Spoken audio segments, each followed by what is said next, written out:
Welcome to Women Mastering Midlife, where we dive deep into the rich complexities of womanhood in our middle years. I'm your host, Victoria Byrd, a pharmacist, certified women's health coach, and your guide on this transformative journey. Whether you're navigating perimenopause, thriving in menopause, or mastering midlife's many transitions, this is your weekly dose of expert guidance, compassionate support, and a judgment-free space to explore it all. Here, we're empowering women to master midlife on their terms, reclaiming our health, our happiness, and our power. Together, we'll rewrite the narrative around this remarkable stage of life, from something to dread into a beautiful, bold transition. I'm so glad you're here.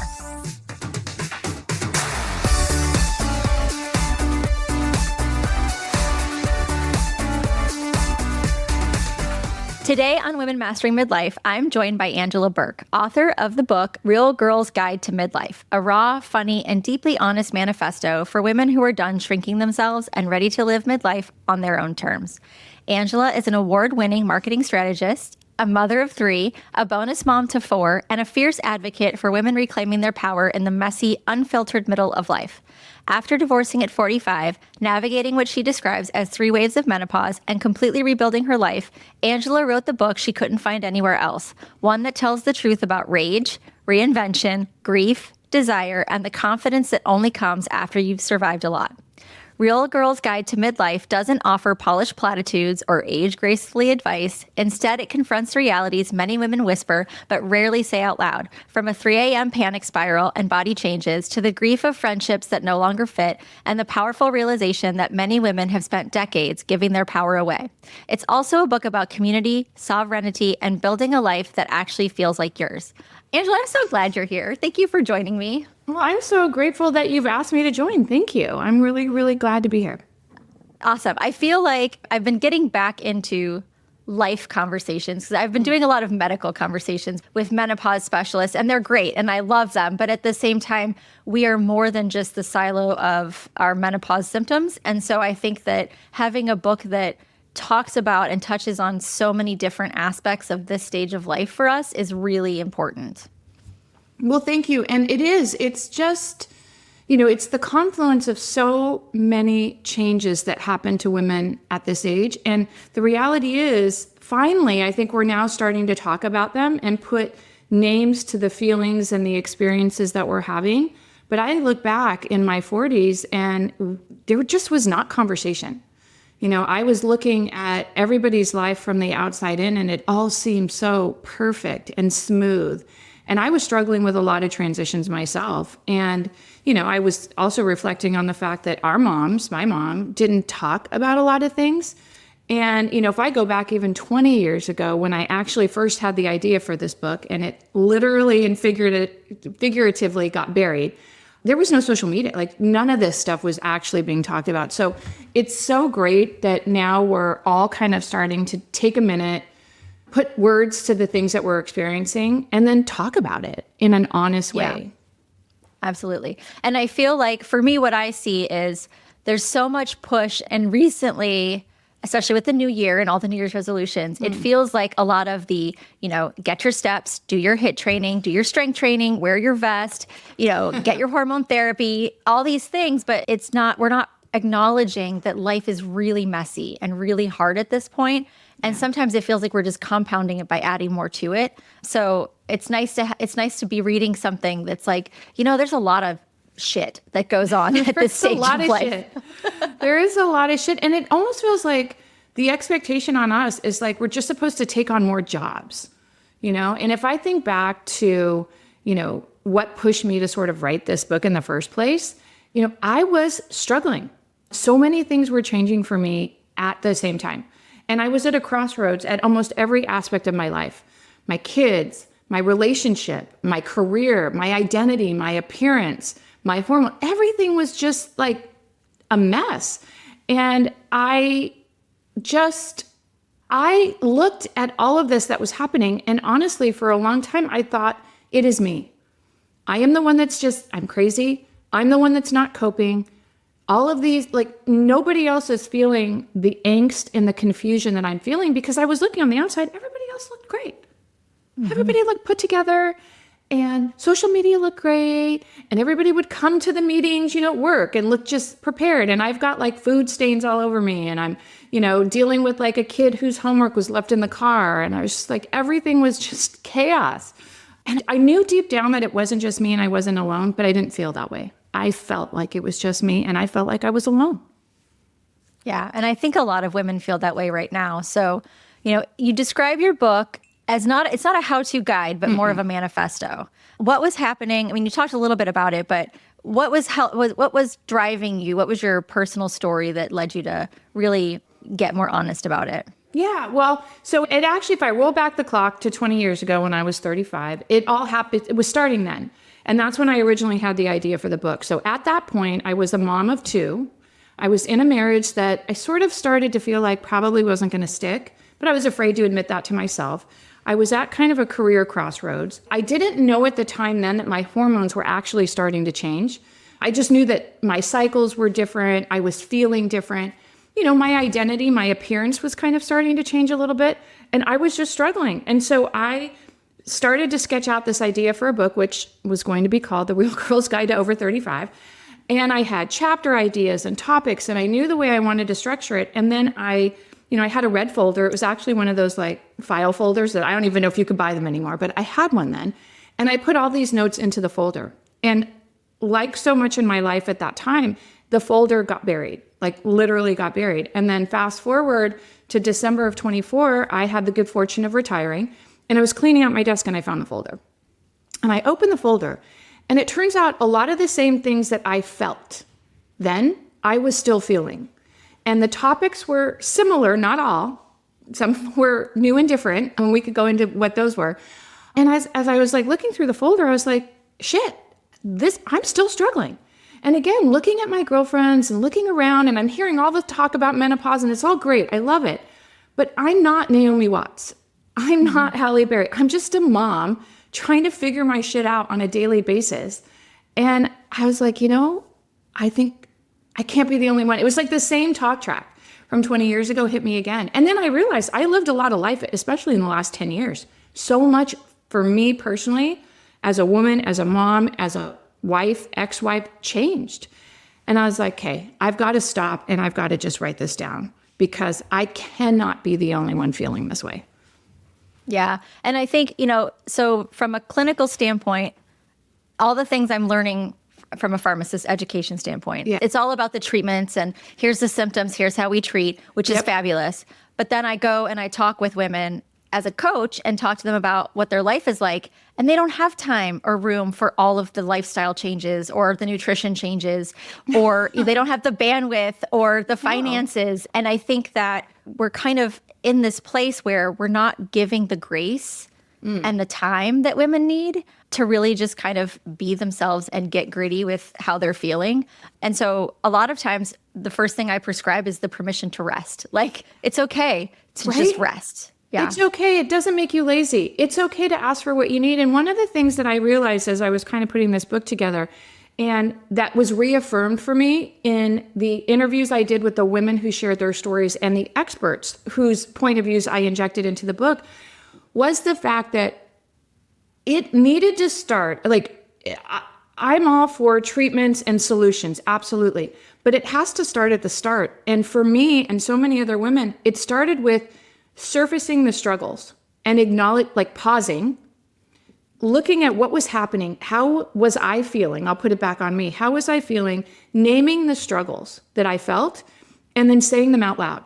Like, that to me is what gave me grace. That's how I showed myself grace. And it's, if I look back at that time, absolutely, there were hormone changes. There were a lot of physical and emotional changes that were happening, but it wasn't, I wish it was just like a light bulb, right? Like, I woke up one morning and I was like, oh, look at this, everything's different. It's not. It's like, it was almost insidious, right? Like, I started to feel like parts of my life didn't feel like mine. I started to not be able to recognize myself in my own life, like how I was showing up at work, how I was showing up as a mom, how I was showing up in my marriage before it ended. And I felt like I was losing the parts of me that made me me. And then you add on the physical stuff. And then you add on the hormones, and then you add on the appearance and like all these things. But it was just even like, I didn't feel like my life was my own. And it was almost like I could see myself, but like all the things that were happening, I didn't feel like I was present in it. I don't know if that makes sense, but I'm sitting here listening to you like, oh gosh. I mean, you go on autopilot with a lot of things, and it's kind of numbing. And I was starting to lose the joy of experiencing things with the kids that I should have found joyful. And then I felt guilty. Like I am privileged to be here with my kids experiencing this, and I'm not excited about it. And I should be. I think that's really hard for people to admit, especially moms.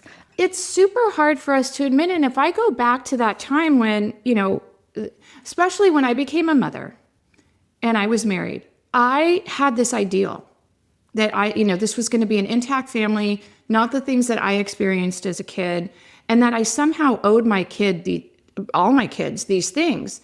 And really it was the wrong story that I told myself, because in so doing that, it drove a lot of decisions that took me out of my own life. And I told myself this story that somehow my kids deserved an intact family and not a happy Angela. It was the wrong story for me. And it took me a long time to get to that point, right? Because I think I had to unlearn a lot of decades and decades of stories that I didn't even write for myself. Some of them I did, but I believed that somehow I wasn't enough, that somehow I couldn't say no, that somehow I needed to, like my existence was purely to ensure that others around me were comfortable, including my kids, including my ex-husband, including my employer, including my coworkers. Like the list just goes on. And it's so hard to unlearn, to like acknowledge that these things were happening and then to unwind them. But it's common. Oh yeah. It's super common. I talked to a friend of mine, and she was thinking, if somebody asked me, what do I do? My answer would be, I am facilitating everyone else's ability to live their best life. And that's right? Like that is so many decades. Like I spent so many decades doing that. And if I'm honest, and I look back to myself as a child, I was expected and almost rewarded to be peaceful, to not cause grief, to be the easy one, to be the one who was good in school, to be the one who didn't cause problems. And not that, I was a victim in all that, but somehow I think I derived something from that. And those lessons just carried into my adulthood. They dictated the kinds of relationships I got into. They dictated the paths that I took in my career. They dictated how I define my role as a woman, as a mother, as a sister, as a daughter, as a friend. They just did. And not that they were all bad, and you could never know in the moment how destructive they could be. But, I think many of us were taught this, right? That we have, and it's either we were taught it or it was modeled for us, that we have to keep the peace. You play small, you shrink. And for me and a lot of the women that I talked to in building the book and certainly in the Substack, these stories just define us. And again, it's not like this light bulb, it's just insidious because, you keep telling yourself these stories and then life keeps chugging along. And so the stories get louder and they get bigger, and then you start applying them to more parts of your life. And then for me personally, began to add a layer to that story, which was I somehow, like my happiness and my pleasure could not come first on the list. Mm-hmm. Like somehow if my pleasure and my happiness, if I put that on the list like I was doing, everybody was suffering. So like that wasn't allowed. That was a common thread that I saw in not only writing the book and my own stories, but in the women that I spoke to and the experts. And I think the other thing that probably prevented me from making changes that I should have made sooner was like, I somehow wrote this story that I needed a perfect plan, right? That like everybody deserved happiness and pleasure, and that God forbid I wanted to make a change, and I better have a perfect plan. And it better be all laid out. And I better be planning for every eventuality and, catching everybody's sorrow and hurt as a result of what I was doing or not doing. And that becomes completely overwhelming. Like, how can I be prepared for everybody else when I couldn't even take care of myself? Yeah. I mean, we hear everybody say, it's like in an airplane, they tell you to put your oxygen mask on before you put others on. And that's great in theory, but that's not how life works. And you just become an emotional Sherpa for everybody else's baggage. Well, you become the emotional Sherpa, and then you're carrying the clipboard. Because not only am I the emotional Sherpa and comfort blanket for everybody else, I'm also the contortionist, right? So now I have to try to deal with all my emotions to fit into everybody else's. And I've got to keep everything floating. And I think, I wish there were things that I wish I would have maybe given myself permission to acknowledge back in my 30s and 40s when I was deep in it. And those things were, because I really, really, really felt alone. Because again, I was looking around and I'm looking at my girlfriends and I'm looking at people at work, and everybody just seemed to have their shit together all the time. And I was like, well, okay, so it's just me. The reality was, no, it wasn't just me. I was not alone. And I somehow allowed myself to get in my own head, right? So take the marriage, right? Seemingly from the outside, I had everything. I was fortunate. I had a good job, great kids, a husband, but something was not there. And was I crazy to look at this and go, there has to be more? I deserve more. I deserve better. Was I crazy to think that? And I let myself believe girl, you are crazy.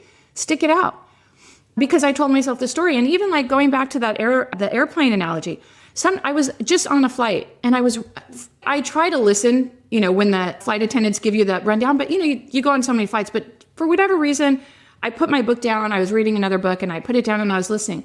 And I kind of got this epiphany, I think that announcement needs to change. Because honestly, if somebody were to say hey, put your mask on before somebody else's, that just feels as, with all these stories floating through our heads, that just seems so counterintuitive. But maybe if somebody said, look, you only have 5 seconds before you're going to run out of air. So if you want to help the person next to you, put your mask on, because then you'll do that in a second and that leaves you 4 seconds to help somebody else. That's not the perfect framing, but man, maybe if I would have listened to that, I would have been more apt to put my mask on first. So I was just thinking, they need to rewrite that. Because that's really a bad instruction. Because you're really talking to all the people-pleasing Gen X moms out there. None of us are going to listen to you. None of us are going to. But if you were to say, look, you have 15 seconds of air before shit hits the fan. Yeah. And for you to be of service to your companion, do these things. Maybe that would flip it. I don't know. But I had this epiphany. So then I was I need to write a letter. Who do I need to write a letter to? I'm gonna write a letter to the airline and just go, can I offer some suggestions on your instructions? Yeah, seriously. Well, speaking of instructions, in your book, you talked about how, midlife was the point that you were kind of forced to confront all of these rules that you were playing by. Mm-hmm. What did that feel like? What was it about midlife that it was I've got it, it's now or never? I think so the now or never was, I sort of realized I hope to have a lot of decades left, but I'm not sure. And I realized that I didn't want to live the rest of my decades the same way I lived the first set. Mm-hmm. So that was one trigger. The other trigger, was, and maybe it was because I am a mom and I'm a mom of boys. So my 3 are boys. And again, I kind of was telling myself these stories that I had to sacrifice all the time because that sort of increased my worth and that was the best I could deserve. And everybody around me would benefit if I did that. And then I got to thinking I'm not sure if my kids actually ever met me and the best version of me. I don't even know if I met the best version of me. And that started to feel really uncomfortable. And then I think the third aspect for me personally, again, as a mom, was I don't want my boys to see this as the thing that they have to do, or worse, the thing that they would expect out of a partner. Mm-hmm. And so it became super urgent, right? Some of these just lifestyle changes that were happening and the realization I don't even think my kids knew the real me. That's scary. And this idea that I actually deserve the things that I want. If I'm not happy, I get to get happy. if I'm not deriving pleasure, I get to go seek that out. I don't have to ask for permission. I don't need to apologize. I don't need to wait for like this perfect set of scenarios. I can do these things. I get to reclaim the best parts of my life and the best parts of me because I deserve to. And these were the mindset shifts that were sort of happening for me. And then all of a sudden it became not like, it's almost like the question that maybe I spent a lot of time asking myself, which was, why me? Or I can't do this thing. Like, who am I to think I could like do this? Or why would I ever imagine that this like could be better or that I deserve more? Then I flipped it. It was like, why the F not me? Yeah. And then, absolutely. And then it became, and then what I noticed too was like, as I was shifting, right, it changed the way I showed up. It changed the way I presented myself in my own life. It changed the conversations I was having. And then all of a sudden, like I started to notice small things, right? Like even the way my kids were relating to me was slightly different. The conversations that I was having with my girlfriends changed. People asking me questions that nobody was asking me before. I was like, okay, something's shifting here. But it did, like, I don't want to minimize, the struggles that I felt, particularly in my 40s. And then kind of the look back that I did, especially as I started writing this book, to like, it was a really hard decade for me. It was really hard. And I didn't want to minimize that.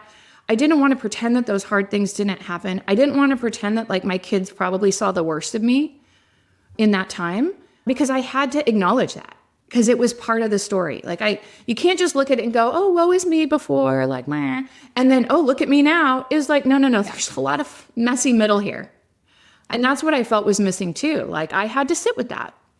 Yeah, there's a lot of experience in between that you have to acknowledge. And it's really good that you do. And in this book, it helps people to recognize, we see those before and after shots on social media. And it's like, you missed all of the crap in the middle, and I want to see it be hard for you. I don't want to see your before picture and your after picture. And when I look back at that time, my 30s and 40s were really hard for me.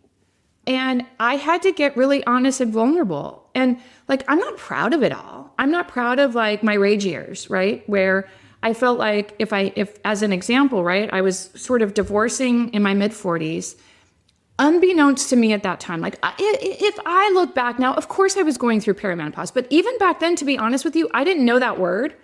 I just knew that like my cycles were changing. And, I remember like, oh yeah, the change is coming. Like the change, right? That's what we talked about. Yeah, change. Of course. But it never occurred to me, like I was so focused on this new life that I had to create, right? Single mom, raising 3 boys, divorcing, new home, trying to keep everybody stable. And my kids were seeing the worst in me. And I write about some of the times where I felt, looking back, like awful. Like I called it the rage years because I didn't even know what was happening. And I was really hard on myself. But it's like, those mood changes are the first thing that tend to come for a lot of women. Mm-hmm. And so they don't even connect it with hormonal changes. Mm-mm. It was in the middle of COVID when I was having my 3 a.m. panic attacks. Mm-hmm. And I would wake up and think, like, what if one of my kids gets like cancer right now? It's the middle of COVID. It's totally insane. Like the likelihood of that happening is crazy. Or like, how are we going to pay our bills? Well, I know we have plenty of money in the bank, but I'm still having these unrealistic panics that then lead to poor sleep. And then you're not your best. And then you have a short fuse. And I've had a lot of women talk to me about the meno rage. And it's become a joke on social media a little bit. And it really irritates me when men make fun of meno rage because they really don't understand that you have these bouts and then you look back and you're like, that was not me. Like, what just happened? And then you're embarrassed and you're sad and you're asking for forgiveness from your people because this is what just happened. Absolutely. And I think, and you said it at the start here, like a lot of this stuff, the idea of showing grace to ourselves, it's like putting the mask on, right? Like, and, again, so many people, women that I talk to for the book and experts, and for me, so again, I'll reflect it back on me. I was and am very good at showing other people grace. Very good. I'm like an A+ student in that. I was an F student in showing that to myself, right? And that grace could be super simple as like, hey, don't be so hard on myself when I raged at my kids. Hey, asking for rest, saying I'm tired. why was that such a hard concept? Feeling like if I were to say no to something, I owed somebody this dissertation on why I'm saying no. Like these things were so entrenched into how I presented all the time that I somehow I excelled at showing grace to everybody else, but I was the worst on it for me. And I don't know how that happened. And, you talked about kind of some of the early expressions of change. Like for me, if I look at different slices of my life, it was definitely kind of in my 30s, I started just to recognize like I was at these crossroads feeling angsty and uncomfortable. And then, my appearance started to change. I noticed things happening, right? And some of them are very funny, right? The saggy knees and the saggy elbows and the freaking hair that grows everywhere but like falls out in other places, which I'm still really puzzled by. The hot flashes, things that like, okay, cool, I see these things changing. But there was also just the silent changes that I couldn't even name, and I was really, even with the anxiety, like the 3 a.m., and I would worry about the craziest stuff, kind of like what you said, things that were just not logical. But I would wake up in this panic and sweat and just like heart's racing. I'm feeling like I'm going to vomit. And it's like, okay, what is happening to me? And if somebody else were telling me about their experience, I would be the first to just kind of go, hey, like, be soft with you. Like, just take a beat and it's okay. But for me, somehow it's like, oh my God, it's a failure. And oh my God, and yeah, I think I was an A+ at grace on everybody else, but I was an F trying to show it to myself. Are you ready to finally get personalized support for your midlife health without committing to a long program? With my new one-on-one coaching model, you'll start with a single 50-minute deep dive session where we review your full health history, lifestyle, and current concerns. Together, we'll create a plan designed specifically around your hormones, stress, sleep, and nutrition, one that's actually realistic for your life. From there, you can book follow-up sessions whenever you need them to stay on track, get accountability, overcome obstacles, or simply have someone cheering you on along the way. There's no pressure, no long-term contract, and no need to repeat the initial consult. Once you've completed that first session, you're my client for life, and we'll keep in touch in between your sessions. This flexible approach is built for real midlife women who want to experience guidance, science-based strategies, and compassionate support that evolves with them. If you're ready to take the first step, visit womenmasteringmidlife.com to book your free 15-minute discovery call. Let's talk about your goals and map out your next steps toward feeling vibrant, confident, and in control of your health again. You were talking about your boys, and I have a 14-year-old and a 16-year-old girl, but they're both girls. Yeah. And, I was thinking to myself, would I want my children, my girls, to be in the same kind of relationship? Like, am I proud of my relationship and would want my kids to have the same thing for themselves? I was thinking, it had the opportunity to catch them before they go to college and have these conversations before they're out on their own and developing long-term serious relationships, and they've been experiencing me at my worst, but in this last year, they've seen me at my best. And so when you talk about them seeing the sides of you that are funny, and, my mom actually just sent us a clip of me when I was cheerleading in 4th grade. And my daughter, my daughter's a freshman and she's a cheerleader. And she was watching the video and she's like, Mom, that's you. Like, you're still that, like, that is totally you. Like, I see that. And I thought, if you can see me as like a happy, bouncy, off-tempo cheerleader in 4th grade, and that's what you see in me, then I'm doing it right. Because there was a long time that wasn't what they saw. They saw like short fuse, burnt out, just coping and getting through every day. And I think that that's something that is a bonus for kids when they get to see the real you. Well, and that's just it. I think it's a bonus. And, it's this idea that somehow the world deserves a version of us that's palatable, when in reality, all that's doing is masking who we really are, right? And like, I saw this, the women I talked to for the book saw this. And a lot of, if I roll back, it was rooted in these very core ideas. Again, that my happiness had to come last, right? So again, the mask and who gets the mask first. That I was wrong for wanting more. And then honestly, that I didn't deserve more. That was another kind of thread through some of these stories. And it surfaced in so many ways for me personally. And I think that, the sooner we can identify these things and put a name to what we're feeling, and then suspend this idea that we have to have like the perfect solution and that there is a perfect solution. There's not. That's another thing that's really scary about this time, right? Because there's no playbook for this. Yeah. And there's no playbook for some of the transitions that each of us go through. And I do wish that, so I have 2 younger half sisters. They're in their 30s now.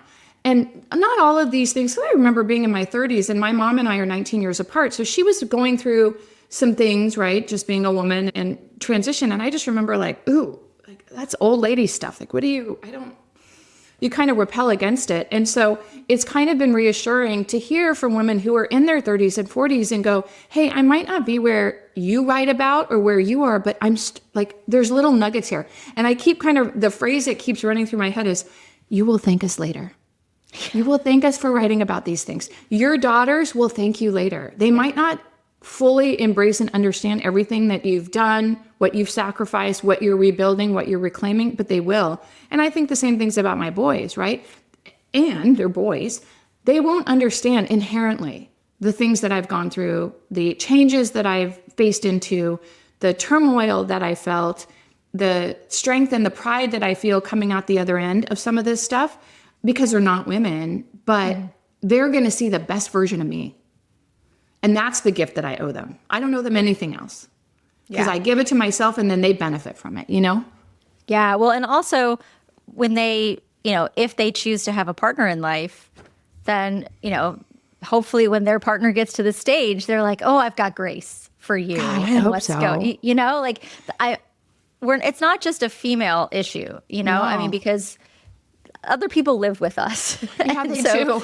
So I think that it's important to be having these conversations in front of them as well, because when they're older, they'll be like, you know what? My mom had a time.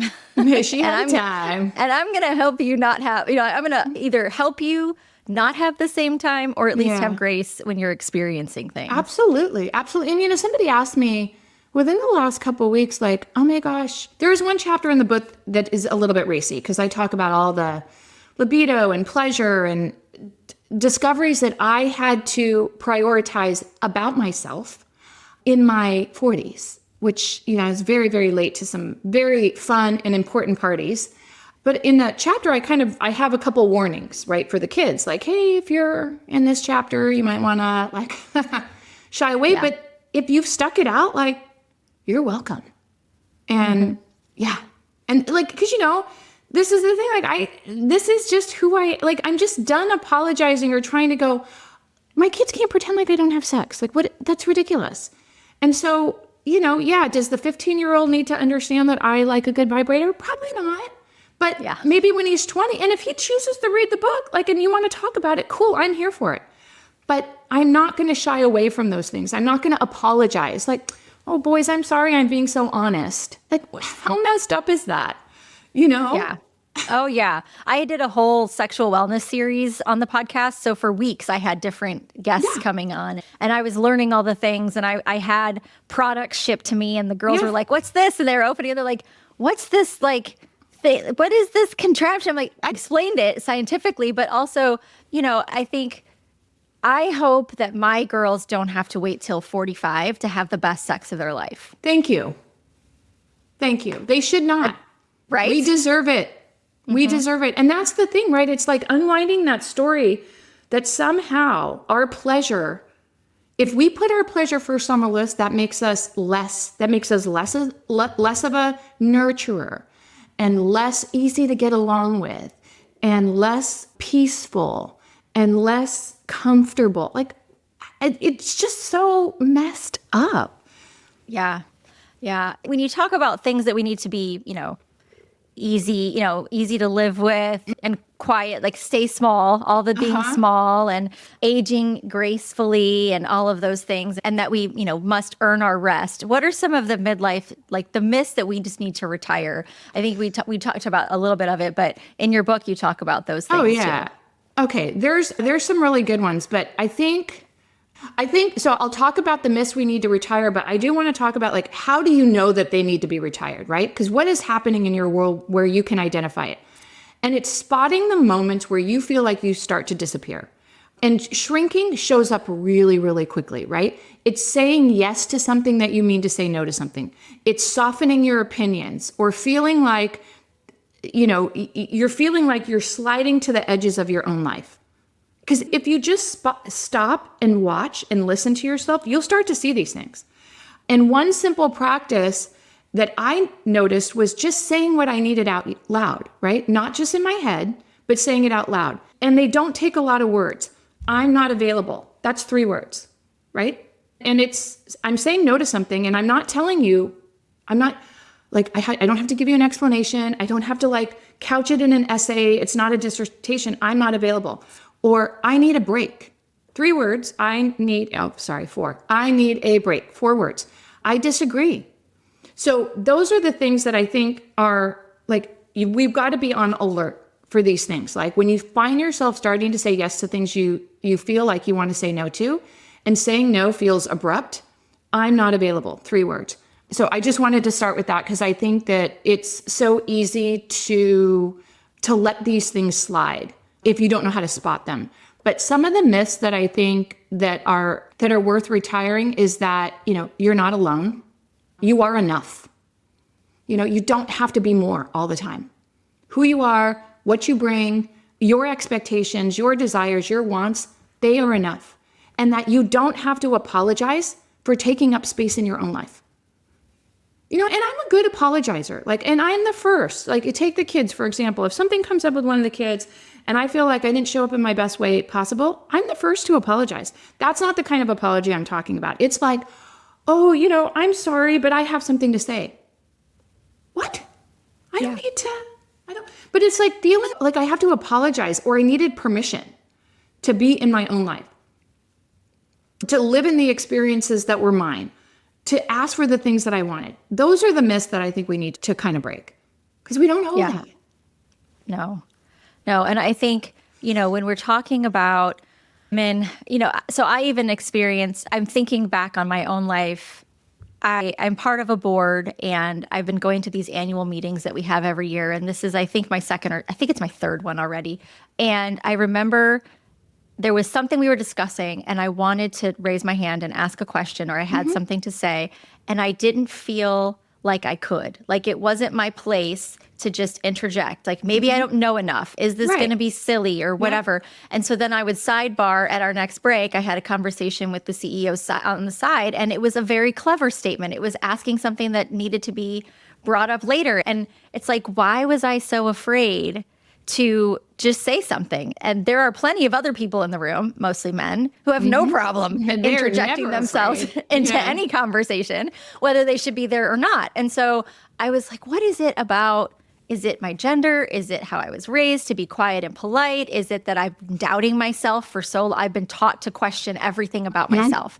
I think that's something I've done some unwinding on. And we just had the same meeting this year. And I asked the questions and I made the statements and they were helpful. And it's like, yeah, you do have a place in the rooms that you're in. And that was something I needed to retire, that I didn't deserve to be where I was. Absolutely. You do have a place in the rooms you're in. And if you feel like you can't find that place, maybe you're in the wrong room, But I think that a lot of the reasons why that you just articulated, the list is like and, because it's so unique for each of us, but they're rooted in these very foundational kind of truths, in air quotes, that I think we've either adopted as our own or let others define for us. And it doesn't take, I think one of the other things that, again, I kind of keep coming back to is, because I'm a really good planner. And how I plan is this. Something comes up, I have to imagine the worst case scenario, and then I marinate in that. Like I swim in that. And then I build myself out of that. But I always have to have about 5 different, risk mitigation plans, all the different scenarios. I've got to feel like I'm totally comfortable in each of these scenarios. And then I feel prepared, right? So I love a good plan. But I think that actually did me a disservice for a long time because I was sort of always waiting for this perfect plan or this perfect moment or this perfect opportunity to inject my voice or state an opinion or ask for the thing I need. And the reality is you're never going to get it. It's never going to come. And so it doesn't have to be. And, and the way I also think about it is like, look, midlife is not about blowing up your whole life. Like if you feel like that's the thing you want to do, like more power to you, start at the start and, you're going to have fun doing it. Cool. But that's not kind of what I'm saying. It's like, you've got to, it doesn't have to be perfect. And it can start with one small act, one small belief, one small thing that you want to try out. Like maybe this week it's saying no and just saying no to something. Mm-hmm. Like how great is that? That doesn't take, I'm not available. It's 3 words. That's all you got to do. And feeling like, wait, I don't owe you an apology for that. I don't need to seek permission for saying that. So that's the other message that I hope lands is, if we wait for the perfect time and we wait for the perfect plan and we wait for all the perfect things to line up, it's overwhelming. But you just kind of have to go, I'm going to start at the start. And one small thing, 3 words can make a difference. Yeah. So we talked about this book being a manifesto and not necessarily a how-to book. And you talk about how it's everyone's own personal experience. Yeah. So if the woman listening today feels stuck or exhausted, what's one question that she can ask herself to begin the process of creating her own manifesto? Yep. And here's what I'd say. Identify one thing you want to stop doing or stop carrying and one thing you want to start doing. That's it. One thing. And write it down and then say it out loud. That's all.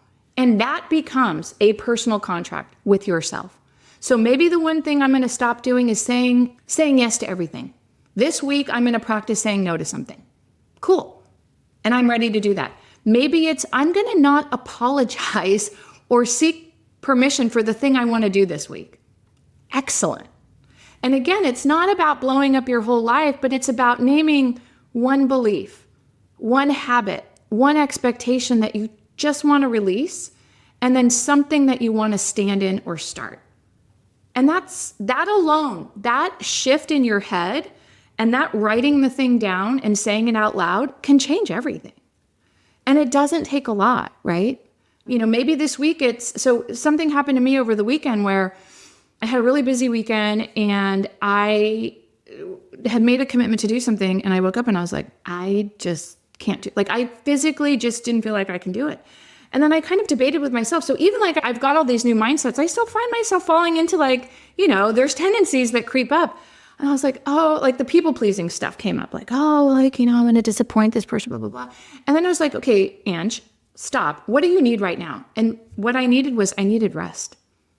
It didn't make me bad. It didn't make me lazy. It didn't make me a bad friend. It didn't make me a bad mom. It didn't make me a bad human. I needed rest. How core is that to our human experience? So that's what I said. And I was laying in the bed, I'm like, I need rest. 3 words. And then I picked up my phone and I sent a message to the person that was expecting me to do something. And I said, I'm not available today. Let's reschedule. I need rest. I didn't offer up any qualifiers. I didn't try to soften it. I didn't try to oh my gosh, I know that this is going to be a big inconvenience for you. And I'm so sorry. I didn't. And that, I literally laid in bed and I was like, this feels so good. And why didn't I do this decades before? You start playing the reel of your life, man, all the times that this is all I had to do. And the world didn't open up. Nothing came crashing down. Yeah. Nobody fell off a cliff. Yeah. Everything's still, I'm still breathing. Everything's still working. But it was magical. Yeah.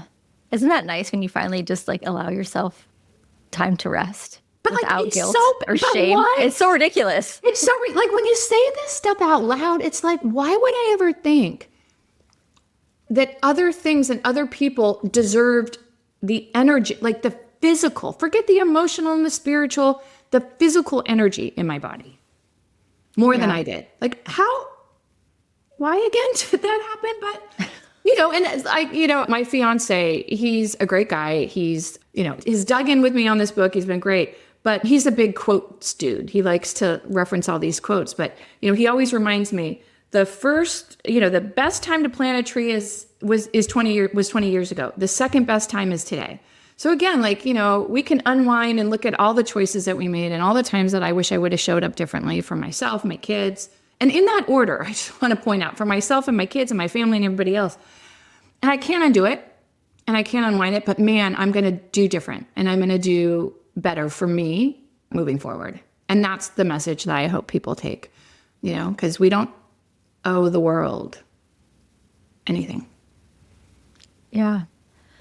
So one of the things I wanted to, when I was thinking about what I wanted to talk to you about, I wanted to touch on, not everybody at 45 goes through divorce, but I feel like almost every woman I've talked to, I don't know of a woman that I've talked to that in midlife starts to divorce from friends. Like there are relationships and friendships that dissolve. And I feel like, I don't know if it's that we've gotten to the point where our energy is less to just give to everyone or our circle needs to be smaller at this point. But you did talk about friendship and letting go and the grief of it.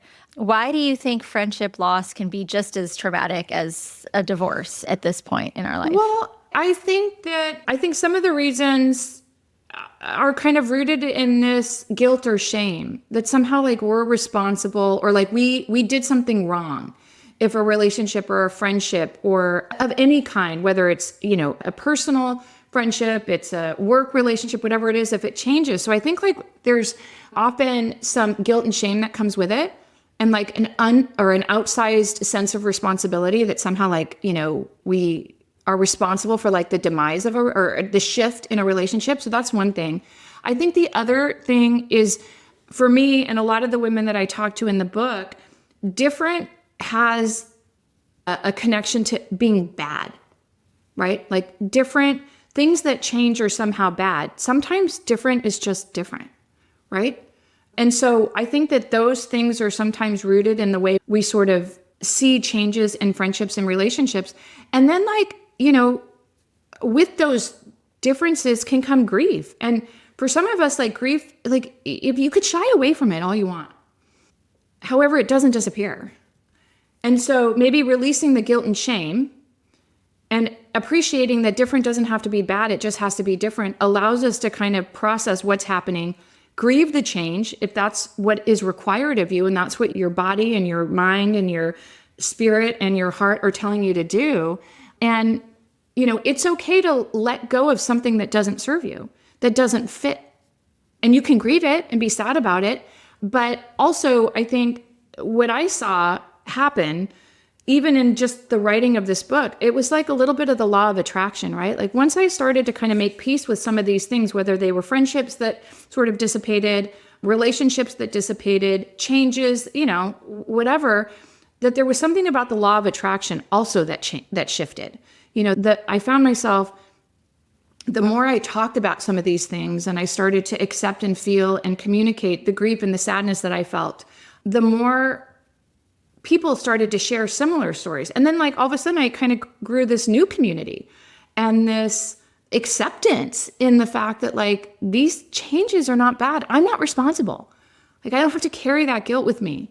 And just by virtue of sharing these things, I attracted other people who were kind of going through the same thing. So it's real for sure. But I think it can start with just, acknowledging that different is not bad. It's different, accepting and acknowledging the fear and the grief. And then I'm going to move past that. And I'm, because I've seen that play out. I've seen it play out. And it can be liberating and freeing. And then, allowing yourself to sort of open up to something new might mean that you'll find a different community and different people. And each of those things bring an aspect to maybe what you need right now. But it's real, and that grief is real for sure. Yeah, I definitely feel in my own life, I've seen if I look back on the relationship, they really served a purpose when they were happening. Mm-hmm. And I may not have that same purpose any longer. And that doesn't mean that there wasn't value in that person and that friendship at the time. So I think that there's grief in the shift and the change and the loss of the friendship, but there's also, if you can find the beauty in the memories of it and appreciate it for what it was, I think that helps. It helps me move forward when I'm trying to put energy into, a sieve. Like I'm just like throwing energy into a mesh colander, and it's like, it's like seeping through. Yeah. No, you're absolutely right. And, a lot of relationships, and I can think about this in the course of my own marriage too, right? Like that relationship was very important to me. And it was a relationship that served, it grew for a very set of intentional reasons. And I don't look at that with anger. I look at that because it allowed me to grow in a lot of different ways. And I'm grateful for that. And now it's shifted. And so how do I take goodness out of how it shifted? And how do I open myself up to maybe relationships that didn't exist before or were surface level before? And you kind of have to do it. I think you nailed it. It's both sides of that. It's acknowledging what's happening, but also, celebrating what those things gave you and the benefits and the memories. And now, how do I cultivate something new? Yeah. All that wisdom of experience we didn't have in our 20s. Man. You'll thank us later in your 20s and 30s and 40s. And, and the best part too, what I have found even just working on this book was I got to interview so many different experts and so many different women who so graciously shared their story. But one of my favorites she's an 80-year-old, she's 82 now, she's an author. So I interviewed her for the book, and she wrote her first book in her late 70s, early 80s about grief. She lost her second husband, and it was just a process. And so she wrote about that process and published her first book and then went on to find love again. And one of the things I asked her was, and she's been such an important source of comfort and inspiration and wisdom and experience and almost a little bit of rebellion at the same time, because it's like, look, she's made all these changes and her world didn't end. Mm-hmm. The earth didn't open up and suck her in. But it gave her something amazing. And one of the last questions I asked her when I interviewed her for the book was, what's been the most surprising thing about finding love at this age? And she said that the parts still work and I like it. And I thought, man. So every time like something like happens, I'm like, what would Diane do? Like, because she to me is like this beacon of just strength and power. And she's just a badass. And I'm like, yep, I want to be like her. Yeah, if you're talking about parts still working and liking it at that age. At 82, sign me up. Sign me up for all that. So, and that's to say that, you don't reach this pinnacle, right? You don't, what I'm finding, because I am in my mid-50s, you don't reach your mid-50s and go, I have all the answers. I am like the oracle. And, I still find myself falling into patterns and thought patterns, but I now can spot them and I can change it. And I know that there's so much more that I'm going to be confronted with.